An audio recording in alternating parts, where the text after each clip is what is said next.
आप सर इनेलो में भी रहे थे, इनेलो की भी चर्चा थी आपकी, किसान सेल के प्रदेश महासचिव भी रहे थे। क्या कारण रहा कि इनेलो को छोड़कर बीजेपी ज्वाइन करनी? चलो आन साहब, बीजेपी के 3 बड़े काम आप मेरे को बता दो कि हरियाणा में बीजेपी ने किए। लेकिन अभी जनता में जिक्र चल रहा है कि भाई कैप्टन साहब तो अंदर से निकलते नहीं, लेकिन अब फील्ड में लोहान साहब आ गए। शुरू से ही उनका नेचर अलग तरह से है। वो हल्के में पहले भी कम ही रहते थे, उन्होंने हल्के में पहले भी नहीं आए। वो तो ब्यूरोक्रेट रहे हैं, उनका तो विदेशों में कारोबार है जी, वो इस हल्के में कहाँ समझ देंगे। वो आम आदमी के बीच में रहना पसंद नहीं करते।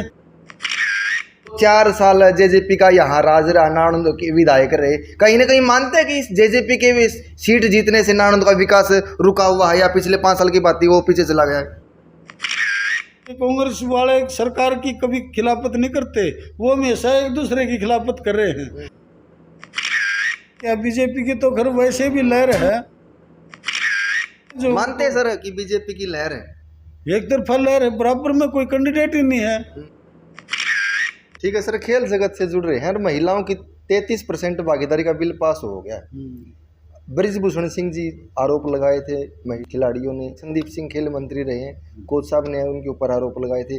क्या वो जो अभी 33% महिलाओं को आरक्षण दिया है, वो खिलाड़ी महिलाओं में नहीं आती, उनके साथ में इतना भेदभाव क्यों?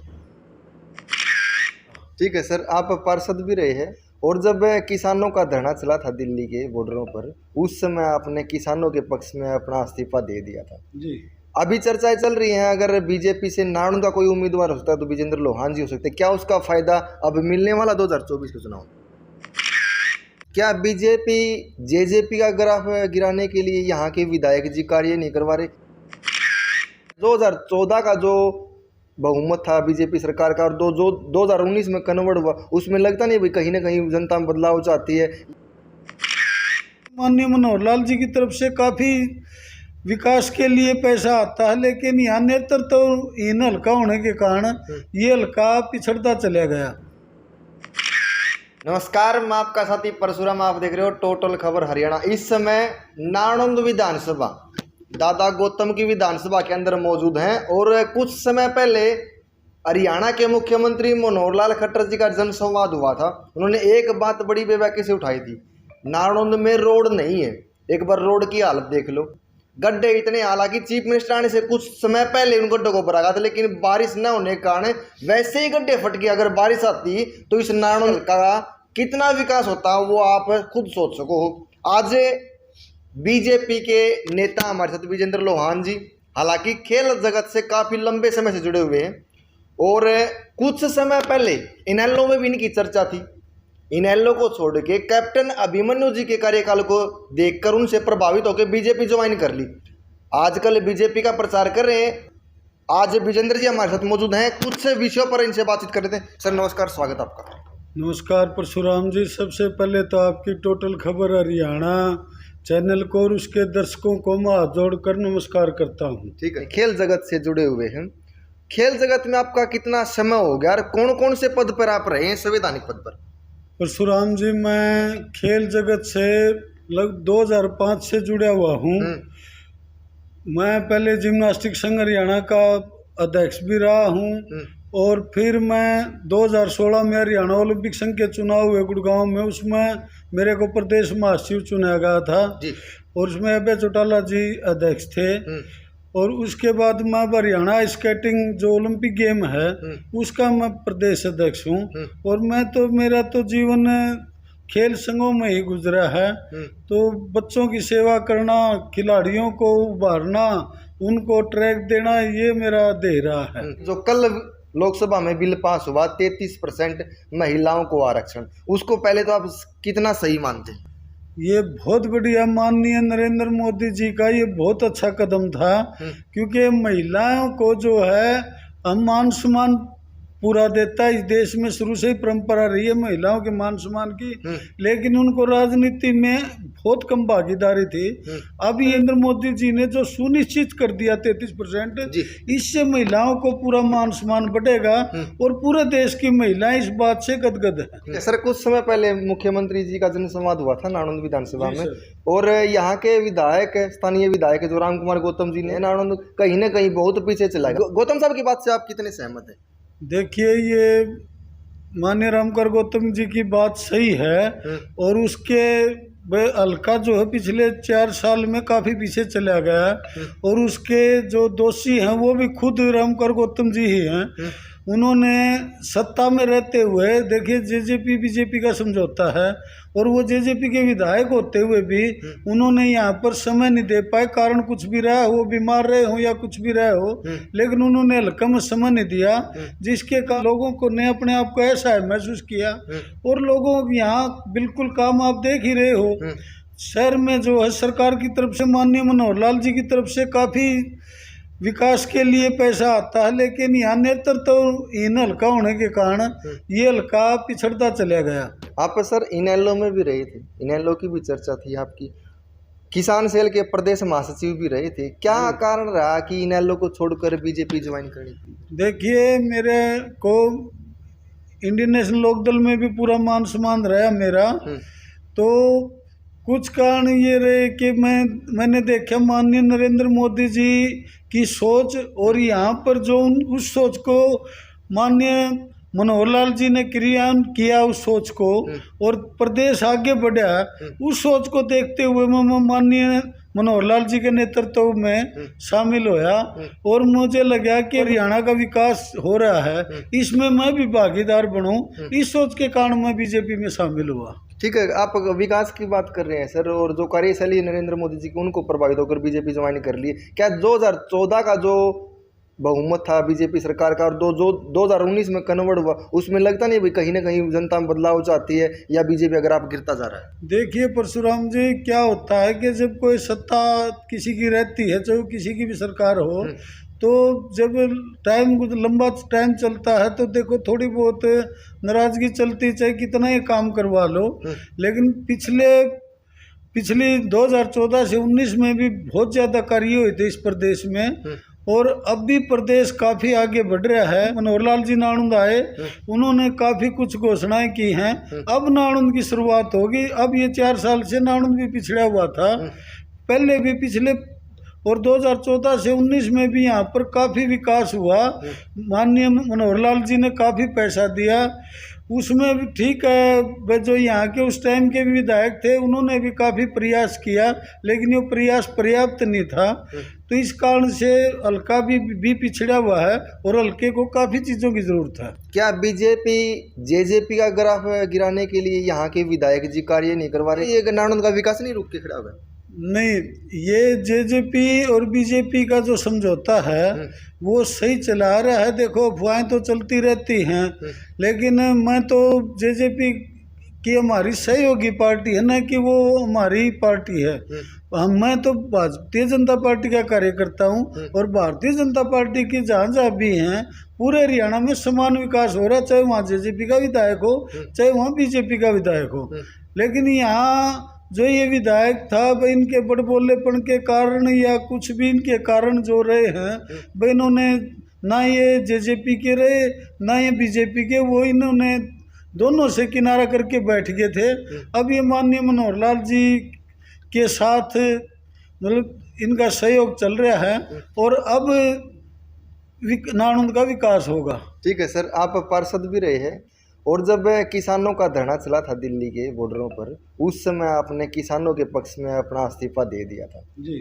अभी चर्चाएं चल रही हैं, अगर बीजेपी से नाणंद का कोई उम्मीदवार हो सकता है तो विजेंद्र लोहान जी हो सकते हैं। क्या उसका फायदा अब मिलने वाला 2024 के चुनाव में? पूरा हल्के में मान सम्मान चल रहा है, और भगवान ने शुक्र रखा और पार्टी का साथ रहा, उनका आशीर्वाद रहा, तो अब की बार नाणंद में फिर कमल खिलाने का काम करेंगे। ठीक है सर, खेल जगत से जुड़ रहे हैं, और महिलाओं की 33% भागीदारी का बिल पास हो गया है। ब्रिजभूषण सिंह जी आरोप लगाए थे महिलाओं ने खिलाड़ियों ने, और हरदीप सिंह खेल मंत्री रहे हैं, कोच साहब ने उनके ऊपर आरोप लगाए थे। क्या वो जो अभी 33% महिलाओं को आरक्षण दिया है, वो खिलाड़ी महिलाओं में नहीं आती, उनके साथ में इतना भेदभाव क्यों? देखिए, जो आरोप लगाए गए थे वो आरोप कोर्ट के अंदर विचाराधीन है, और कोर्ट के अंदर पार्टी का एक ही फैसला है कि कोर्ट जो केस कोर्ट में विचाराधीन है उसका जो भी फैसला होगा वो पार्टी को मान्य होगा। हम खिलाड़ियों का मान सम्मान करते हैं। खिलाड़ियों ने जब उनके ऊपर आरोप लगाए तो तुरंत केस दर्ज करके, और दोनों पे, ब्रजभूषण जी पे भी और इन पे भी केस दर्ज चालू हो गए। महिलाओं की 33% आरक्षण वाला अभी सिलसिला चला हुआ है, क्या बीजेपी को 2024 में से फायदा होगा? मान लो, ये तो फायदा क्या, बीजेपी की तो खैर वैसे भी लहर है, और जब अब महिलाएं जो मानते हैं सर कि बीजेपी की लहर है, एक तरफा लहर है, बराबर में कोई कैंडिडेट ही नहीं है। कांग्रेस वाले सरकार की कभी खिलाफत नहीं करते, वो हमेशा एक दूसरे की खिलाफत कर रहे हैं। एक तरफ तीन तिगड़ी बनी हुई है, एक तरफ बाबू बेटा पार्टी बनी हुई है, तो उनकी अपनी जो है शिकायतें दूर नहीं हो रही, तो वो बीजेपी की तरफ का अभी जनता में जिक्र चल रहा है कि भाई कैप्टन साहब तो अंदर से निकलते नहीं, लेकिन अब फील्ड में लोहान साहब आ गए, चुनाव की एकदम तैयारी बिल्कुल कर दिया। ऐसा है, मेरे कैप्टन साहब बड़े भाई हैं, वो तो शुरू से ही उनका नेचर अलग तरह से है। वो हल्के में पहले भी कम ही रहते थे। अब पिछली बार, चलो पार्टी की पिछली बार यहाँ पर लोगों ने साथ देके, क्योंकि यहाँ पर कोई विपक्ष में नहीं है, तो उन्होंने हल्के में पहले भी नहीं आए। वो तो ब्यूरोक्रेट रहे हैं, उनका तो विदेशों में कारोबार है जी, वो इस हल्के में कहाँ समझ देंगे।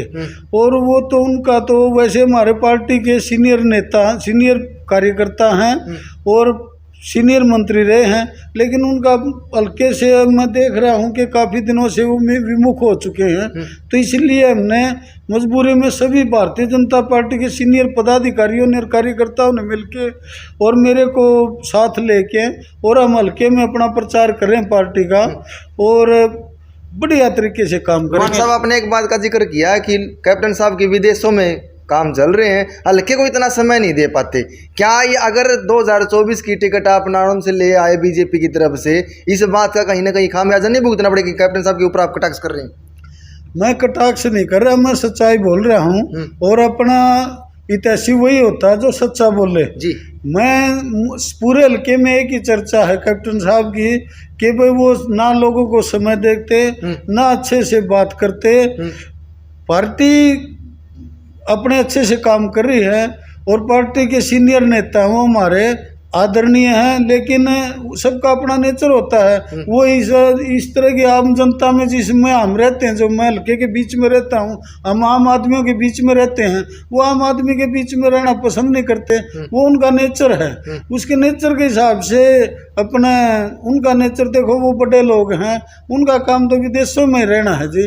वो तो कभी दिल्ली, कभी विदेश में, कभी वहाँ रहते हैं, यहाँ कहाँ समय देंगे वो। ठीक है लोहान साहब, आप जनता के बीच में जा रहे हैं और नाणों का विकास से किसी से छुपा हुआ नहीं है। एक बार नाणों का विकास देख लो, सड़कों की हालत देख लो, ये विकास है नाणों का पिछले 4 साल में। अभी संवाद के बाद में कुछ पैसा आया, फिर आचार संहिता लग जाएगी, वो काम ठप का ठप रह जाएगा। आप जनता के बीच में जा रहे हैं, क्या मुद्दे लेके जा रहे हो, किस तरह विकास करवा पाए, किस तरह डेवलप करवा पाएगा आप अपने नाणुन को? नाणुन में हमने जो सीएम साहब ने आए थे, उससे पहले भी सीएम साहब आने के बाद भी नाणुन की मुख्य मांग जो थी कि एक तो सड़कें टूटी हुई हैं, जो आपने बोला।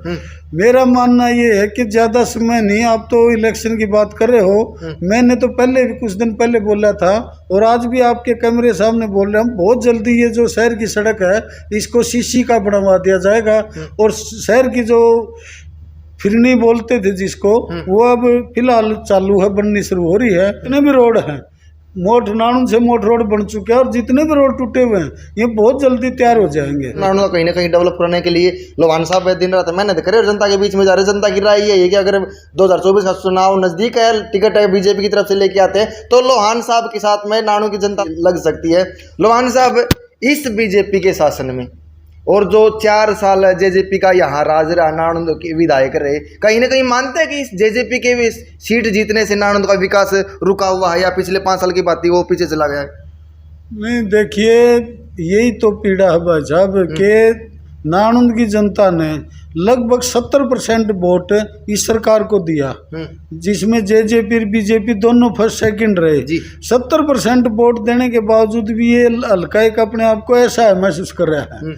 तो इसका आपने जो कहा ये सही है कि जो हार चुके उनके पास समय नहीं है, और जो जीते वो अपने आप को बीमार कहते हैं। हम तो कहें वो अच्छे से ठीक हो जाएं, भगवान उनको दोबारा से जवान बना दे हमारे विधायक जी को, और वो अच्छे से काम करें, और हमारे से भी जहाँ सहयोग मांगे हम मदद करेंगे।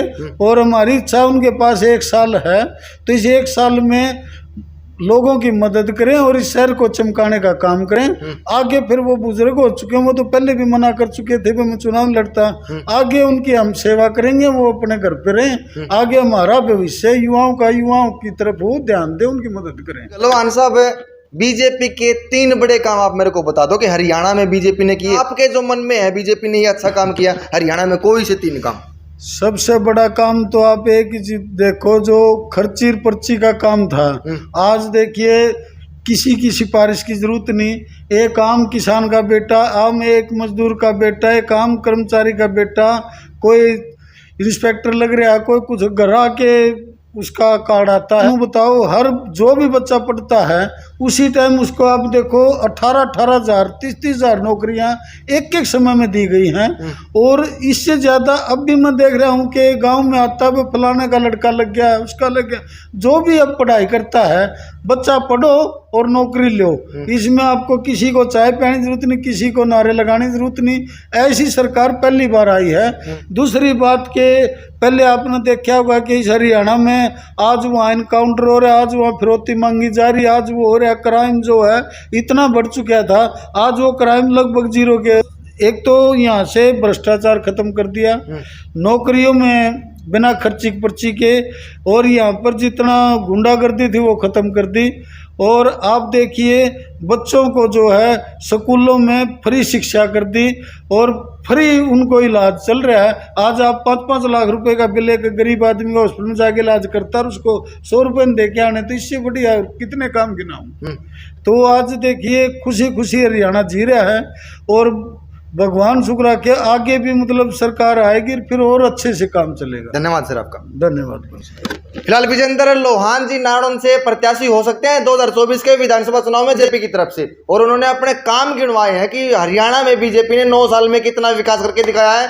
और जो पारदर्शिता की बात चल रही है, ईमानदार सरकार की बात चल रही है, कहीं ना कहीं वो भी देखने को मिली है। हालांकि जो नारनौंद का विकास रुका हुआ है उसके ऊपर बड़ी बेबाकी से बोले, और कैप्टन अभिमन्यु के बारे में स्पष्ट बोल दिया विजेंद्र लोहान जी ने कि विदेशों में रहने का समय है, लेकिन हल्के की जनता के लिए उनके पास समय नहीं है। तो 2024 की विधानसभा की तैयारी करती है विजेंद्र लोहान ने, जनता कितना इनका साथ देती है, सब पे कमेंट के माध्यम से अपनी राय जरूर लिखिए। मिलांगे तब तक वीडियो में, तब तक जय।